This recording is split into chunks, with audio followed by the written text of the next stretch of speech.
How to Stop Worrying and Start Living, by Dale Carnegie. Introduction.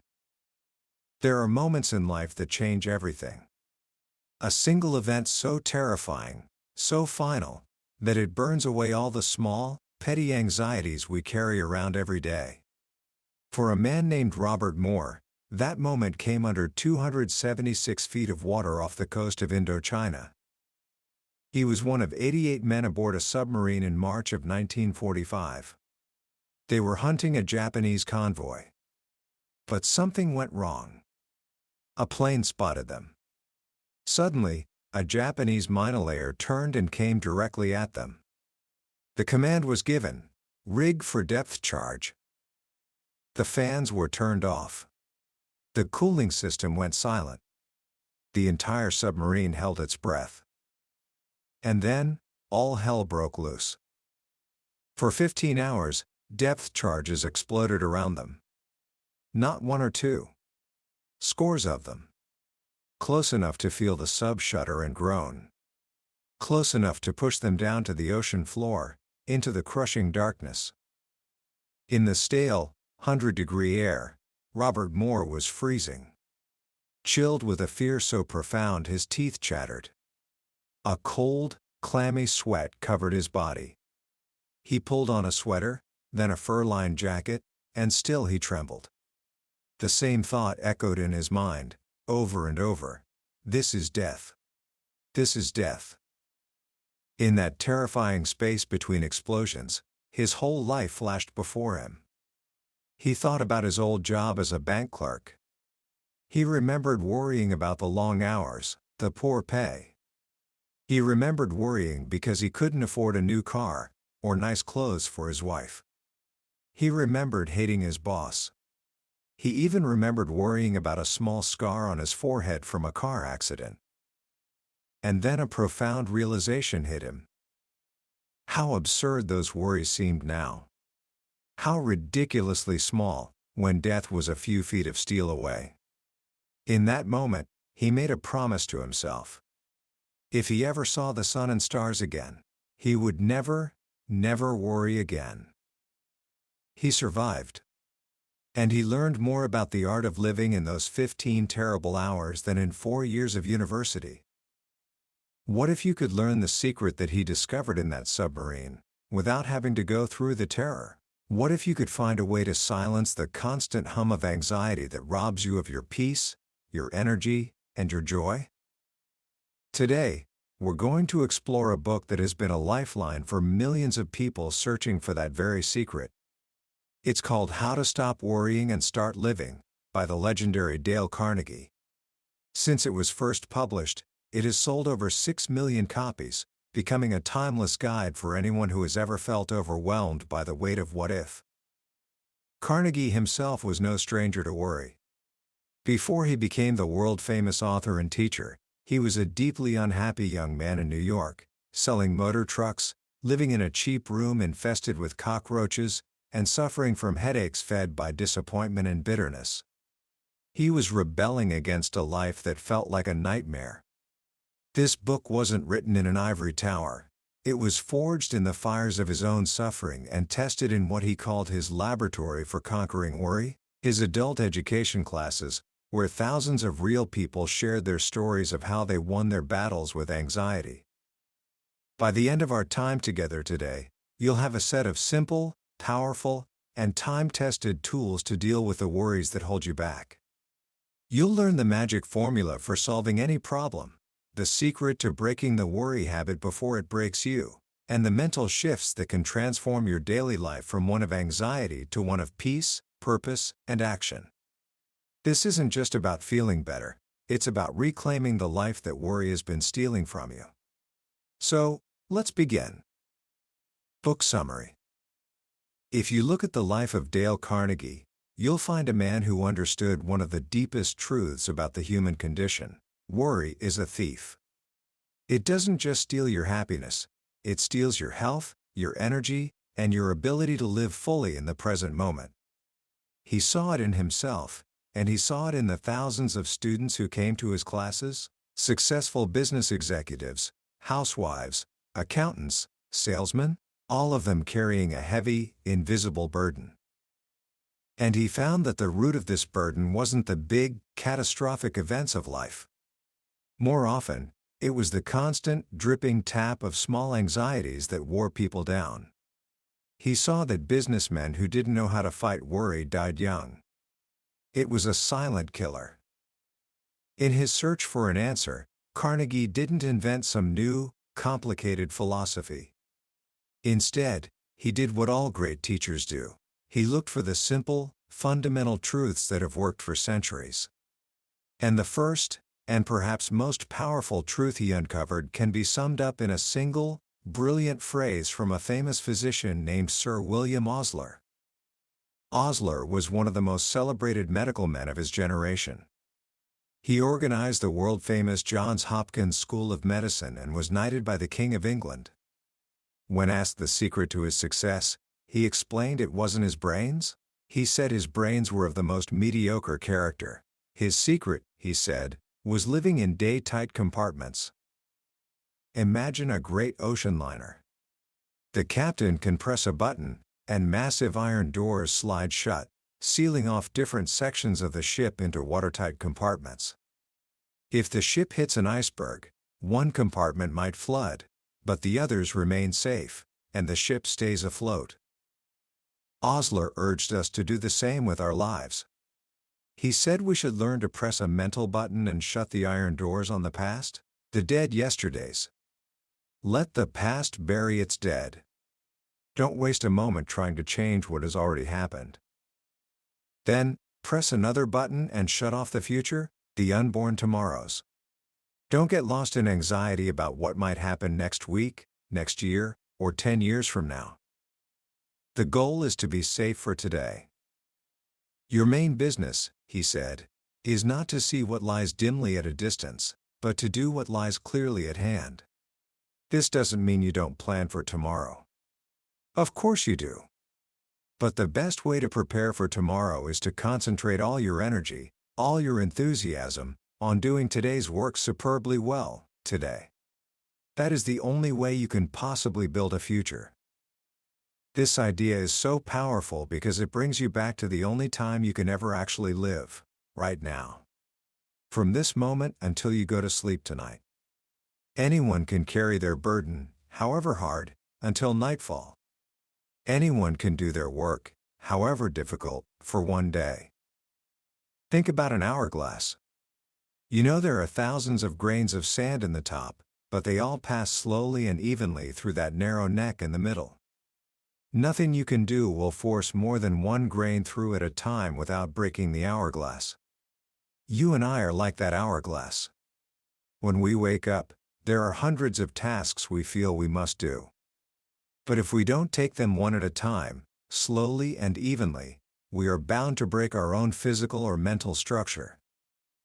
One grain of sand at a time. One task at a time. This simple philosophy saved a soldier named Ted Bengermino during World War II. He had worried himself into a severe case of combat fatigue, losing 34 pounds and sobbing like a child whenever he was alone. An army doctor gave him that hourglass analogy. It completely changed his life. It saved him physically and mentally during the war, and it helped him succeed in business when he came home. Living in day-tight compartments is the foundation. It's rule number 1. Shut the iron doors on the past and the future. But what happens when a crisis hits you today? When a problem is so big and so immediate that it threatens to overwhelm you right now? For that, Carnegie shares a magic formula he learned from a brilliant engineer named Willis H. Carrier, the man who launched the air conditioning industry. Early in his career, Carrier was sent to install a new gas cleaning device in a massive plant. The device was experimental, and it failed. It just didn't work. He was stunned. He said it was like being hit on the head. He was so worried he couldn't sleep.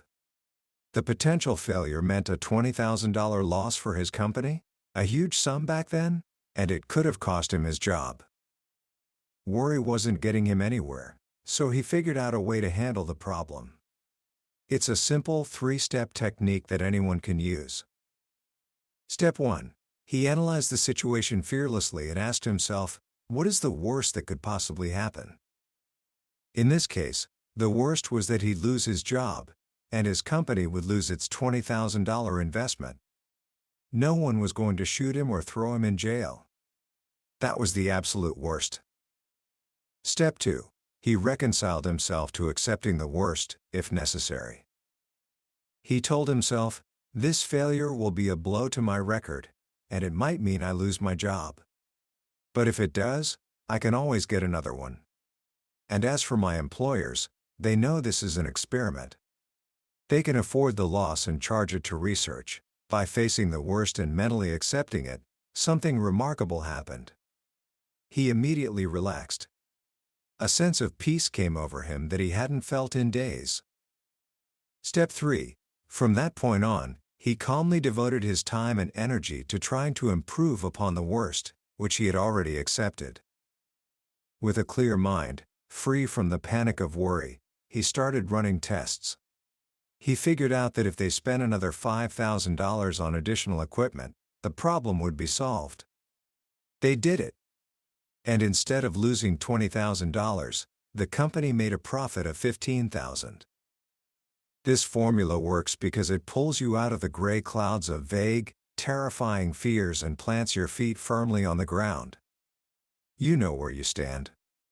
You've faced the absolute worst, and you've accepted it. Now, you have nothing left to lose. And that means you have everything to gain. With your mind calm and your energy released, you are finally in a position to actually solve the problem. This isn't just a business trick. It can save your life. Carnegie tells the story of Earl P. Haney, a man from Nebraska who was diagnosed with incurable duodenal ulcers. 3 doctors told him to get his affairs in order. Facing death, Haney made a decision. He had always wanted to travel around the world. He thought, if I'm going to do it, I have to do it now. His doctors were horrified. If you take this trip, they warned, you'll be buried at sea. No, I won't, he replied. I've promised my relatives I'll be buried in the family plot in Broken Bow, Nebraska. So, he bought a casket and took it with him on the ship. He had faced the worst, dying, and he had accepted it. Now, he set about to improve upon it by enjoying the time he had left. On that trip, he ate strange foods, drank highballs, smoked cigars, and had more fun than he'd had in years. The constant sense of adventure and the new perspective he gained from seeing the poverty of the Orient made his own troubles seem trivial. He stopped all his senseless worrying. When he got back to America, he had gained 90 pounds. He had forgotten he ever had an ulcer. He sold the casket back to the undertaker and went back to business, and he wasn't ill a day since. He had unconsciously used the Willis H. Carrier formula. He accepted the worst, and then improved upon it. So, for any big, immediate worry, remember the magic formula. 1. Ask what's the worst that can happen. 2. Prepare to accept it. 3. Calmly proceed to improve on the worst. But what about the dozens of smaller, everyday worries that buzz around our heads like mosquitoes? The ones that aren't quite a crisis, but still drain our energy and peace of mind? For those, Carnegie gives us another powerful technique, a method for analyzing and solving worry problems. It comes from a man named Galen Litchfield, who was an American business manager in Shanghai in 1942, when the Japanese army invaded.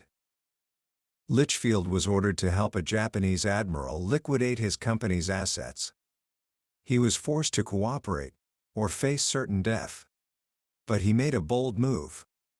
He left one block of securities, worth $750,000, off the list he gave to the admiral. These securities belonged to another branch and had nothing to do with the Shanghai assets. But he knew if the Japanese found out, he would be in serious trouble.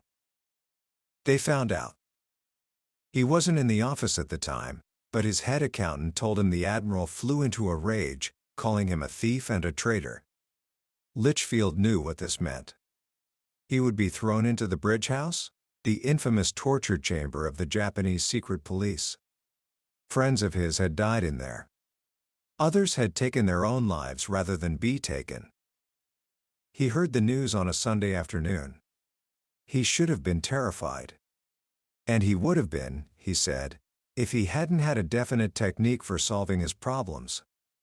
For years, whenever he was worried, he would go to his typewriter and answer 2 questions. Question 1. What am I worrying about? He typed, I am afraid I will be thrown into the bridge house tomorrow morning. Question 2. What can I do about it? He then spent hours thinking through every possible course of action and what the probable consequence of each would be. He wrote them all down. 1. I can try to explain to the admiral. But the admiral didn't speak English. Using an interpreter might just make him angrier. That could mean death. 2. I can try to escape. Impossible. He was watched all the time. If he was caught, he'd be shot. 3. I can stay in my room and not go to the office. This would make the admiral suspicious. He'd probably send soldiers to get him and throw him into the bridge house without a chance to explain. 4. I can go to the office as usual on Monday morning and act as if nothing is wrong. There was a chance the admiral would be busy and forget about it. Or, maybe he would have cooled off. Even if the admiral did confront him, he would at least have a chance to try to explain. As soon as he analyzed it all and came to a clear decision, to go with a 4th plan, he felt immensely relieved. The failure to arrive at a fixed purpose, the inability to stop going around in circles, is what drives men mad. He found that 50% of his worries vanished once he arrived at a clear, definite decision. The next morning, he went to the office. The Japanese admiral glared at him, but said nothing. 6 weeks later, the admiral went back to Tokyo, and Litchfield's worries were over. He likely saved his life by calmly thinking through the problem and making a decision. So, when a worry problem is nagging at you, take out a piece of paper and write down the answers to these 4 questions. 1. What am I worrying about? 2. What can I do about it? List all possible actions. 3. What am I going to do?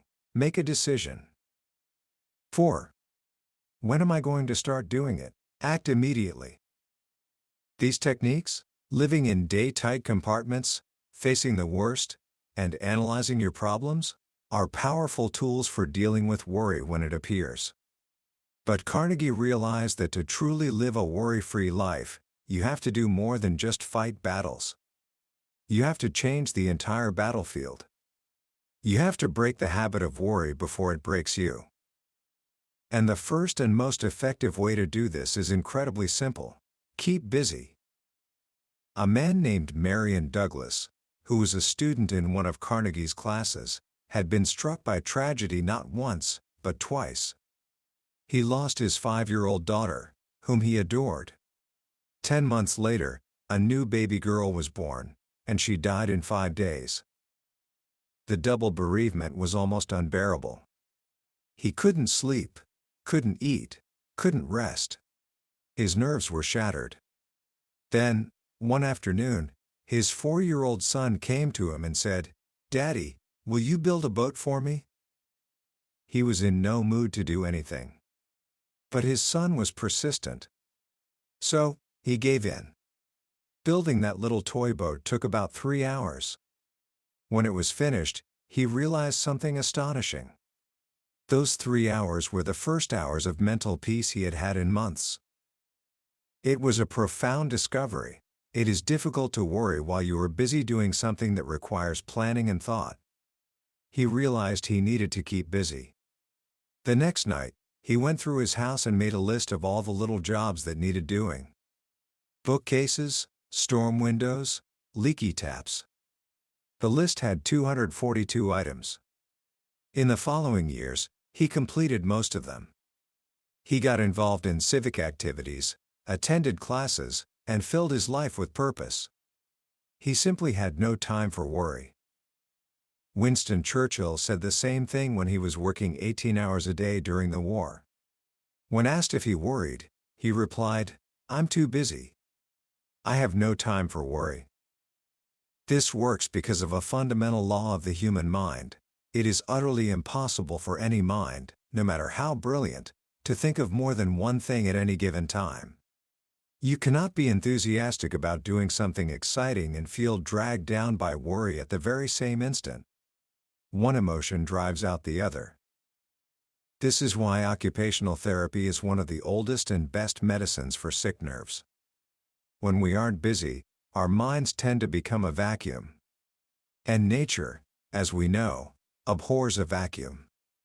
What rushes in to fill the empty space? Usually, emotions. And the raw, primal emotions of worry, fear, and hate are so violent that they tend to drive out all peaceful, happy thoughts. The remedy is to get completely occupied doing something constructive. So, crowd worry out of your mind by keeping busy. But sometimes the worries that plague us are not big, looming threats. They are tiny, persistent annoyances. The little things. The beetles that can get you down. We often face the major disasters of life bravely, only to let the trifles destroy our peace. Carnegie tells a wonderful story from The Great Naturalist Drive. Harry Emerson Fosdick. On the slope of a mountain in Colorado lies the ruin of a gigantic tree. Naturalists say it stood for 400 years. During its long life, it was struck by lightning 14 times. Innumerable avalanches and storms thundered past it. It survived them all. But in the end, an army of tiny beetles attacked the tree and leveled it to the ground. The insects ate their way through the bark and gradually destroyed its inner strength. A forest giant that age had not withered, nor lightning blasted, nor storm subdued, fell at last before beetles so small that a man could crush one between his thumb and forefinger. Aren't we all like that tree? Don't we survive the lightning strikes and avalanches of life, only to let our hearts be eaten out by the little beetles of worry, the sarcastic remark, the small slight, the minor inconvenience? Life is too short to be little. We are here on this earth with only a few decades to live, and we lose so many irreplaceable hours brooding over grievances that, in a year's time, will be forgotten by us and by everyone. Let's devote our lives to worthwhile actions and feelings, to great thoughts and real affections. Let's not let the beetles get us down. Another common worry habit is dwelling on the past. We all make mistakes. We've all done foolish things. But there is only one way on earth the past can be constructive, and that is by calmly analyzing our past mistakes and profiting by them, and then forgetting them. You can't saw sawdust. It's already been sawed. And when you start worrying about things that are over and done with, you're merely trying to saw sawdust. Don't cry over spilt milk. Of course, we wish we had done things differently. So what? Who hasn't? Even Napoleon lost 1/3 of all the important battles he fought. All the king's horses and all the king's men can't put the past together again. So, let the past bury its dead. Don't try to saw sawdust. Finally, one of the most insidious worry habits is fretting about things that will probably never happen. Dale Carnegie, as a boy on a Missouri farm, was full of such worries. He worried that he'd be killed by lightning. He worried he'd be buried alive. As the years went by, he discovered that 99% of the things he worried about never happened. The most famous insurance company on earth, Lloyd's of London, has made millions of dollars by betting people that the disasters they are worrying about will never occur. They don't call it betting, they call it insurance. But it's really betting, based on the law of averages. The next time you and I are worrying about what might happen, let's examine the record. Let's ask ourselves, What are the chances, according to the law of averages, that this thing I am worrying about will ever occur? You'll often find that the odds are overwhelmingly in your favor. Breaking the worry habit is a crucial step. But to build a truly peaceful and happy life, Carnegie says we must go deeper. We must cultivate a mental attitude that acts as a fortress against worry. And the cornerstone of that fortress is this single, profound idea, summed up in 8 words by the great Roman emperor and philosopher, Marcus Aurelius: our life is what our thoughts make it. If we think happy thoughts, we will be happy. If we think miserable thoughts, we will be miserable. If we think thoughts of failure, we will fail. Our mental attitude is the one factor that determines our fate. A man is what he thinks about all day long. How could he be anything else? This doesn't mean we adopt a foolish, Pollyanna attitude and ignore our problems. No, life is not that simple. Carnegie makes a vital distinction between concern and worry. Concern means realizing what the problems are and calmly taking steps to meet them. Worry means going around in maddening, futile circles.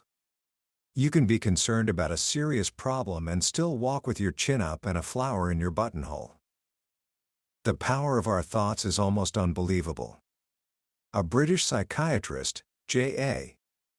Hadfield, tested the strength of 3 men using a dynamometer. Under normal conditions, their average grip was 101 pounds. When he hypnotized them and told them they were very weak, their grip dropped to only 29 pounds. But when he then told them under hypnosis that they were very strong, their grip soared to an average of 142 pounds. When their minds were filled with positive thoughts of strength, they increased their physical power by nearly 500%. So, how do we harness this power? How do we change our thoughts when we feel ourselves sinking into a negative state? The great psychologist William James gave us the secret. He said, "Action seems to follow feeling, but really action and feeling go together, and by regulating the action, which is under the more direct control of the will, we can indirectly regulate the feeling, which is not." In other words, you can't just decide to feel happy. But you can decide to act happy. And when you change your action, you will automatically change your feeling. The sovereign path to cheerfulness, if you have lost it, is to sit up cheerfully, and to act and speak as if cheerfulness were already there.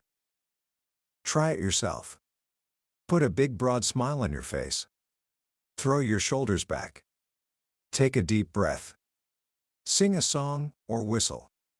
You will quickly discover that it is physically impossible to remain blue or depressed while you are acting out the symptoms of being radiantly happy. This simple trick can work miracles. Think and act cheerfully, and you will feel cheerful. Once we begin to control our thoughts, we can build other pillars of a strong mental attitude. One of the most important is learning to deal with the ingratitude of others. If we go around expecting gratitude for the good things we do, we are heading straight for a lot of heartache. It is natural for people to forget to be grateful. Christ healed 10 lepers in one afternoon, and only one stopped to thank him. Why should we expect more? The secret to happiness is to stop thinking about gratitude or ingratitude and to give for the inner joy of giving. My own parents, Carnegie wrote, were poor, but they always sent money to an orphan's home. They never expected thanks, but they were richly repaid with the joy of helping. Another pillar is to stop trying to be someone else. You are something new in this world. Never before, since the beginning of time, has there ever been anybody exactly like you. And never again, through all the ages to come, will there ever be anyone exactly like you. So be glad of it. Make the most of what nature gave you. As Emerson said, envy is ignorance, imitation is suicide. Don't be a second-rate version of someone else. Be a first-rate version of yourself. Charlie Chaplin, Will Rogers, Gene Autry, they all failed until they stopped imitating others and started being themselves. Find yourself and be yourself. And what happens when life hands you a setback? When things go wrong? As they inevitably will? The wise person follows the advice given by the president of a great company. When you have a lemon, make a lemonade. The great psychologist Alfred Adler said that one of the most wonder-filled characteristics of human beings is their power to turn a minus into a plus. Carnegie tells the story of Thelma Thompson, who was miserable living in a tiny shack near the Mojave Desert while her husband was in the army. The heat was unbearable, the wind blew sand into everything, and she was utterly lonely. She wrote to her father, saying she was coming home. He wrote back just 2 lines. 2 men looked out from prison bars. One saw the mud, the other saw stars. She read those lines over and over, ashamed of herself. She decided she would look for the stars. She made friends with the natives. She studied the fascinating desert plants and animals. She watched the sunsets. The desert hadn't changed. But her attitude had. And by changing her attitude, she transformed a wretched experience into the most exciting adventure of her life. She even wrote a novel about it. She had turned her lemon into a lemonade. And perhaps the most powerful and counterintuitive secret to a worry-free life is this: forget yourself by becoming interested in others. The great psychiatrist Alfred Adler used to tell his patients suffering from melancholy, "You can be cured in 14 days if you follow this prescription. Try to think every day how you can please someone." Why does this work? Because trying to please others forces us to stop thinking about ourselves, the very thing that produces worry, fear, and depression. A good deed, said the Prophet Muhammad, is one that brings a smile of joy to the face of another. And a bitter fragrance always clings to the hand that gives you roses. When we fill our minds with thoughts of peace and courage, when we refuse to get even with our enemies, when we expect ingratitude and give for the joy of giving, when we count our blessings, not our troubles, when we find ourselves and be ourselves, when we turn our lemons into lemonade, and when we forget ourselves in service to others, we are building a mental house that is strong and beautiful, a fortress that worry cannot penetrate. But Carnegie recognized that there is one final sovereign cure for worry, an ultimate source of peace and strength that millions have turned to throughout history. And that is a deep, abiding religious faith. He tells the story of how his own father, crushed by debt and failure on their Missouri farm, stood on a bridge, debating whether to jump in and end it all. What stopped him? My mother's deep, abiding, and joyous belief, Carnegie wrote, that if we loved God and kept His commandments, everything would come out all right. William James, the father of modern psychology, said, "Of course, the sovereign cure for worry is religious faith, and today's psychiatrists are teaching the same thing." Drive. Carl Jung, one of the most distinguished psychiatrists who ever lived, wrote that among all his patients in the second half of life, there had not been one whose problem, in the last resort, was not that of finding a religious outlook on life. And none of them, he said, was really healed who did not regain it. Prayer is a practical tool. It fulfills 3 basic psychological needs. First, it helps us put into words exactly what is troubling us. Second, it gives us a sense of sharing our burdens, of not being alone. And third, it puts into force an active principle of doing. It is a first step toward action. Whether you call it God, or Allah, or Spirit, connecting with a power greater than ourselves can give us a sense of peace and security that nothing else can. It allows us to say, as so many have in times of trouble, "Thy will be done," and to feel the release that comes from letting go. So, when the storms of life hit, when you've done all you can, when your own strength is not enough, maybe the final step is to turn it over to a higher power, and find the peace that passes all understanding. Ultimately, Dale Carnegie's message is one of profound hope and empowerment. Worry is not some unconquerable monster. It is a destructive mental habit. And like any habit, it can be broken. By living in day-tight compartments, by facing our fears, by keeping busy, and by cultivating a mental attitude of peace and courage, we can, as the title promises, stop worrying and start living. Commentary. As we come to the end of our journey through how to stop worrying and start living, it's striking to think about how much the world has changed since Dale Carnegie first penned these words. We live in an age of constant connectivity, of social media feeds filled with curated perfection, and a 24-hour news cycle that often feels designed to keep us in a state of low-grade anxiety. And yet, the principles in this book feel more relevant and more necessary than ever. In a world that pulls our attention toward 1,000 different tomorrows and reminds us of every mistake from yesterday, the simple, radical act of living in a day-tight compartment is a powerful form of rebellion. It's a declaration that your peace of mind is more important than the endless stream of digital noise. What makes Carnegie's wisdom so enduring is its profound simplicity and its focus on action. This isn't a book of dense psychological theory. It's a practical manual for living, written by a man who learned these lessons not in a classroom, but in the trenches of his own life and the lives of thousands of ordinary people. He understood that knowledge isn't power until it's applied. The most powerful lesson, for me, is the idea that we have a choice. We can't always control what happens to us. Life will hand us lemons. The depth charges will fall. The beetles will come for the tree. But we can always choose how we respond. We can choose to be broken by our circumstances, or we can choose to find the stars. We can choose to indulge in self-pity, or we can choose to turn our pain into purpose by helping someone else. That choice isn't always easy. It requires courage, and it requires practice. But this book is a reminder that we are stronger than we think. We have deep wells of strength within us that we often fail to use. Carnegie's work isn't just about stopping worry, it's about unlocking that hidden strength. So, how can you start applying these ideas today, right now? Let me offer 3 simple challenges. First, tonight, before you go to bed, try this. Take out a piece of paper and write down the 3 biggest things that are worrying you. For each one, apply Willis H. Carrier's magic formula. Ask yourself, what is the absolute worst that could happen? Then, mentally accept it. Finally, think of one small, concrete step you could take tomorrow to begin improving on that worst-case scenario. This simple act of putting your worries on paper and making a plan can lift a tremendous weight. Second, tomorrow, try this.